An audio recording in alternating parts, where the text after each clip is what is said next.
What's up, y'all? We're going to be talking about two different theories. We have the cognitive development theory, and we have the zone of proximal development theory, also known as ZPD. So, as you can see on my screen here, I got two maps mapped out. We're going to look at cognitive development theory. So, cognitive development theory was created by Piaget in the 1930s. The purpose was to figure out how or when the children's basic concept just popped out of the brain and emerged, not necessarily how well they can do things intellectually. So he decided to describe his work as genetic epistemology. That means you're studying where the fundamental classifications of thinking, such as the properties of intelligence, we're learning where that comes from. We jump to here as the primary definition of cognitive development theory. This shows how much a child's brain is developed, and it really has a lot to do with their interaction in their environment and how they process their information based on those experiences. And so those experiences are basically called schemas. And schemas is like a pyramid of steps of experience of intelligent behavior that interconnects to each other like a spider web. And as a pyramid, you are building off of those mental representations and those of the world that is guided by those core meanings. So each box is like a core meaning. And as Wadsworth described it, it's like index cards filed in the brain. And you could look at it as a filing cabinet, or you could look at it as a spider web. And I like that spider web because it's always, you're connecting each experience, each prior knowledge to this new situation so that you can be guided on how to approach that object or situation. So next, we have assimilation, accommodation, and equilibration.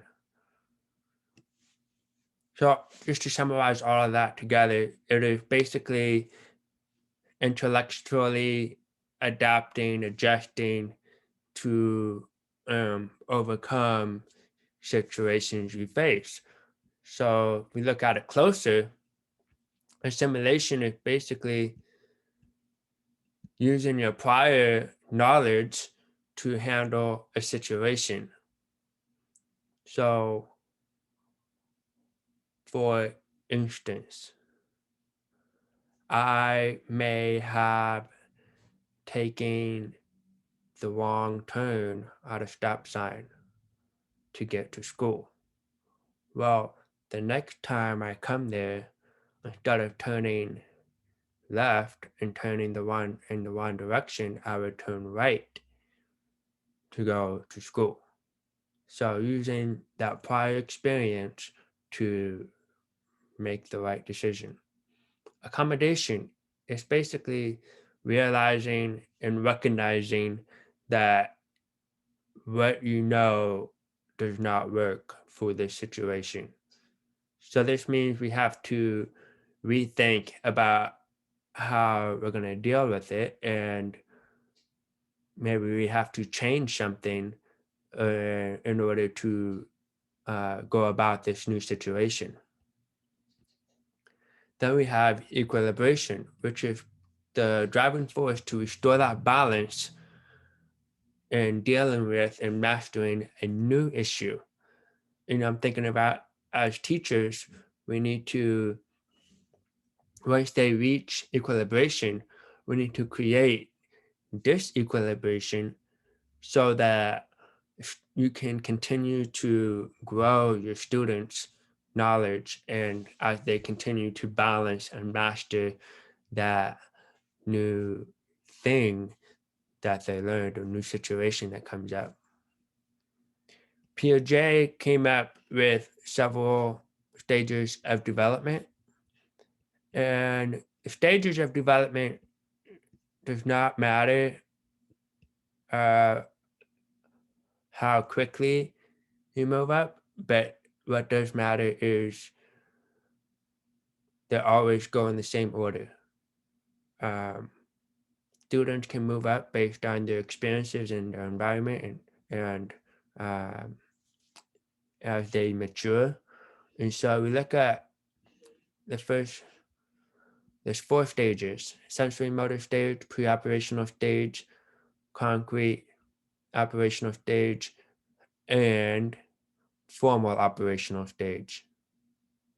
First stage is sensory motor stage, which is the ability to acknowledge that an object still exists when it is missing. For example, you may try to throw a ball and fake it like you didn't throw it.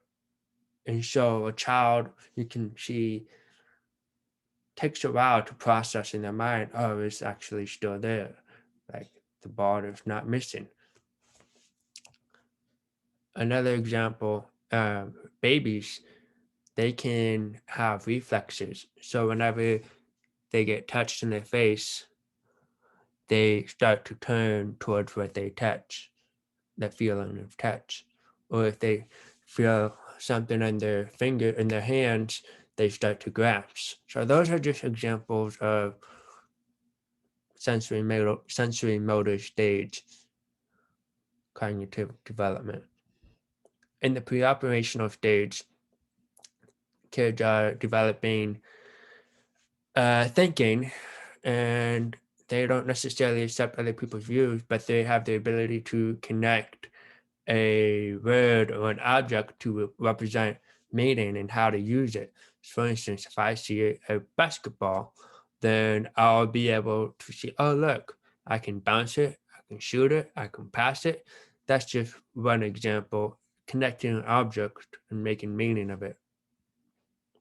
Of course, as they grow older and go on to the next stage, they'll be able to develop concrete thinking and be able to visualize things in their head without actually uh, acting physically out it out. And so they take symbolism to a deeper level, and they'll be able to say, like, um, okay, you're thirsty for water. Okay, what else can we thirst for? Well, I'm thirsty to work out more. I'm thirsty to get become a better person. So those are just examples of concrete thinking, and they're also able to perceive the same amount of quantity even when their appearance changes. And I'm thinking about, okay, like weight objects. Okay, there may be different objects of weight, like cutter ball, um, or dumbbells, or medicine balls. Uh, they can all look different, but they have the same weight. Finally, we reach the formal operational stage, which is ages 11 to adulthood. And this is when they can develop a logical test hypothesis. They're able to apply what they think and apply their knowledge to a real situation. They have the ability to predict, to analyze, and come to a conclusion of what they are testing. And the last couple of things we talk about in the cognitive development theory is discovery learning. And this is basically saying that the children learn best through participating, investigating, and playing in their environment. So talk about readiness here. And this is saying how the curriculum needs to gear towards the appropriate level of what the children is ready to be taught at. So as teachers, we shouldn't teach concepts until they're ready appropriately um, in the cognitive developmental stage. For instance, if the child doesn't know how to shoot a basketball, I shouldn't be teaching them how to shoot a free throw. Instead, I should teach them how to do a layup, which is you're moving closer to the basket. So overall, is cognitive theory basically it is describing how one processes information based on the interaction with their environment. Next, we move on to ZPD, Zone of Proximal Development Theory. This was created by Vygotsky in the 1970s, and the primary definition is the range between an individual learner operating on their own and a learner with an adult or peer that are more advanced that coaches the learner along the way.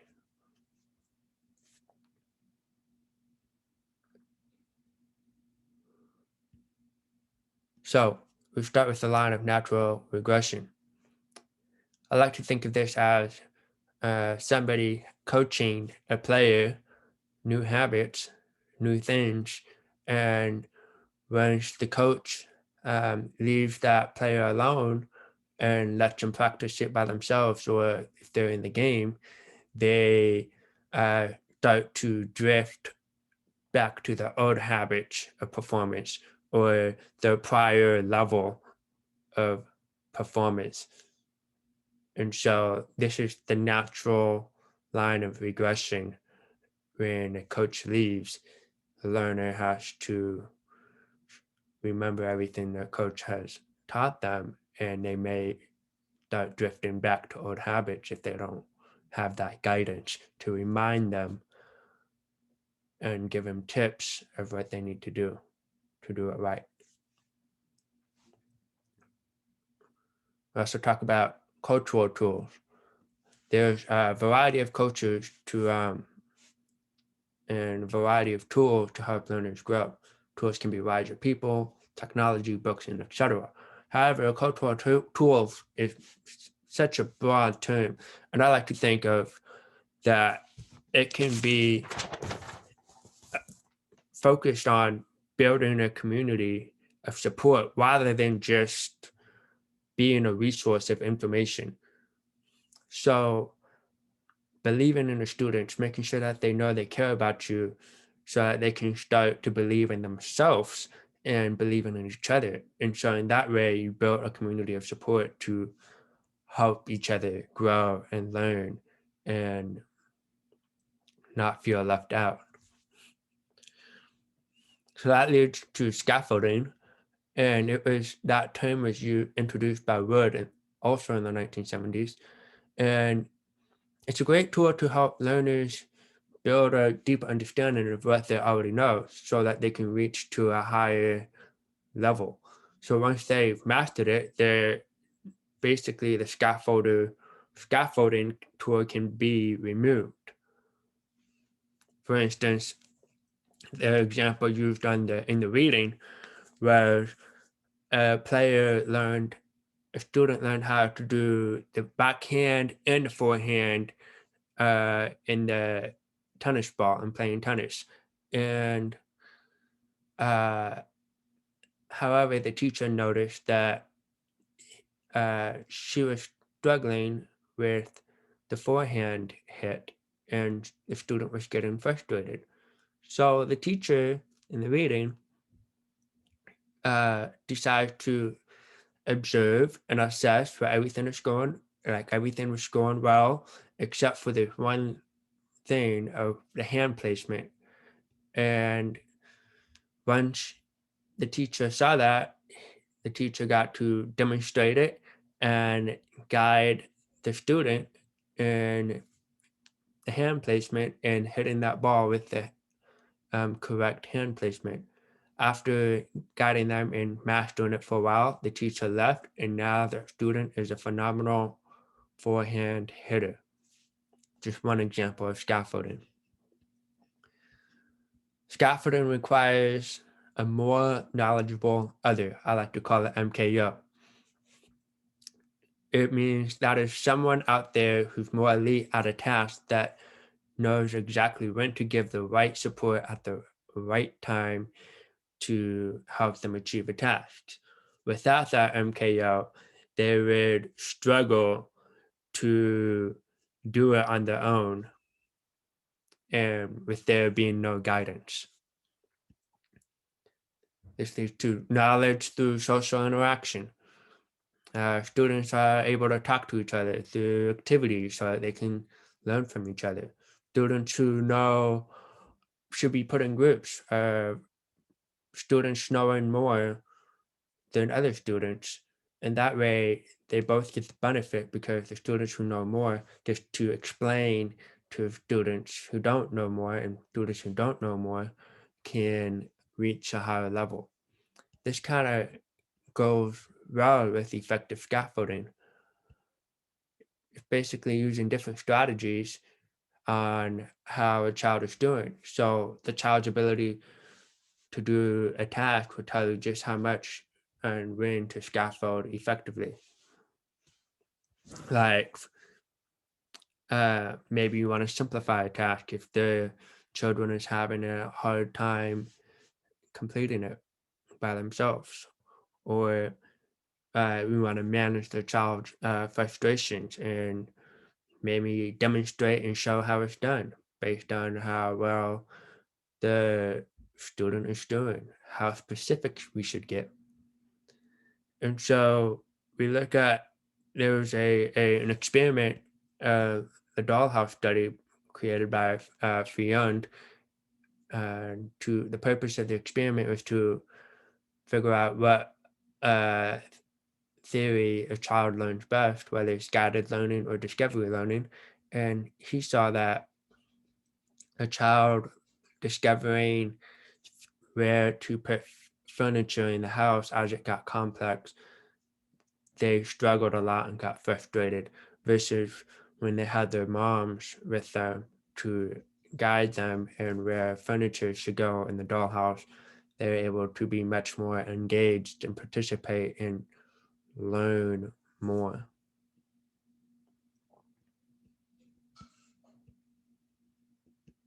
Last couple of concepts in ZPD is reciprocal teaching, and that is teaching teachers interacting with students to practice how to summarize, question, clarify, and predict. This is help teachers helping students to learn from the text so that they're able to learn for themselves. So as the teacher is practicing with them, the teacher slowly drifts away from that role so that teachers can let them know they can actually learn from text by themselves, summarize, question, clarify, and predict.